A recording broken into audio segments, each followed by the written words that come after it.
So hello all, welcome to bull stock academy. बात करते हैं निफ्टी के बारे में कि निफ्टी कल एक्सपायरी भी है, निफ्टी की मंथली, और कल सभी स्टॉक्स की एक्सपायरी भी है। तो कल कैसा मूवमेंट निफ्टी में देखा जा सकता है और आज निफ्टी ने कैसे काम किया। तो आज निफ्टी बहुत ही ज़्यादा साइडवेज रहा। एक बार के लिए निफ्टी गैप अप खुला और उसके बाद धीरे धीरे ऊपर की तरफ गया, लेकिन कुछ खास प्रीमियम में मूवमेंट देखने को नहीं मिला, क्योंकि जो भी निफ्टी ने एक रेंज बना ली थी वो थी 23,100 से लेकर 23,160 के बीच में ही निफ्टी घूमता रहा। फाइनल क्लोजिंग 23,163 रुपए पे देकर 205 पॉइंट बढ़कर निफ्टी यहाँ पर बंद हुआ है। अब हम आगे कैसे काम कर सकते हैं, तो देखो यहाँ पे मैंने अभी जो चार्ट लगाया हुआ है ये हावर्ली चार्ट है निफ्टी का।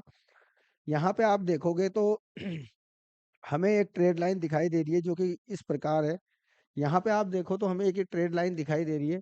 तो इस ट्रेड लाइन के अकॉर्डिंग ही कल हम हमारी पोजीशन बनाएंगे। तो यहाँ पे ये एक बार के लिए रेजिस्टेंस है, एक रेजिस्टेंस ये है, तो एक रेजिस्टेंस हमें यहाँ मिल सकता है अगर हम ऊपर की तरफ चलते हैं, जो कि रेजिस्टेंस हमारा होने वाला है 23,230 रुपए के आसपास। अगर निफ्टी फ्लैट खुलता है और यहाँ से ऊपर की तरफ चलने लगता है तो हमारा जो पहला टारगेट होने वाला है वो होगा 23,070 के आसपास। यहाँ पे ये जो लेवल है 23,070, मतलब 50 से 70 के बीच में निफ्टी हमें यहाँ से जाता हुआ दिखाई दे सकता है। तो एक बार के लिए जो हम यहाँ लेवल मार्क कर लेते हैं तो 23,250 और 23,270 के लिए एक बार के लिए रेजिस्टेंस का यहाँ पे काम कर सकता है। उसके बाद अगर मैं यहाँ पे आपको नेक्स्ट रेजिस्टेंस हम देखेंगे तो नेक्स्ट रेजिस्टेंस हमारे सामने बन के आता है, वो आता है इस वाला, ये वाला लेवल जो कि बनता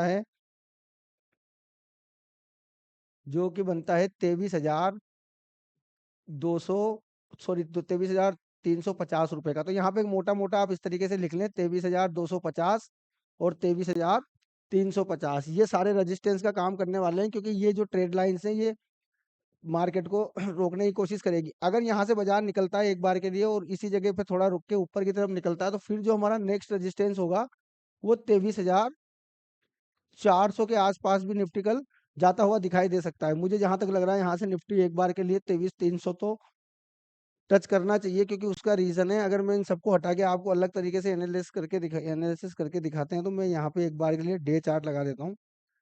और डे चार्ट पे हम देखते हैं तो निफ्टी काफी दिनों तक इस रेंज के अंदर रहा था। ये रेंज है निफ्टी की, जिसमें निफ्टी ने काफी दिन तक टाइम बिताया था और काफी दिन तक निफ्टी इस रेंज के अंदर रहता हुआ हमें दिखाई दिया।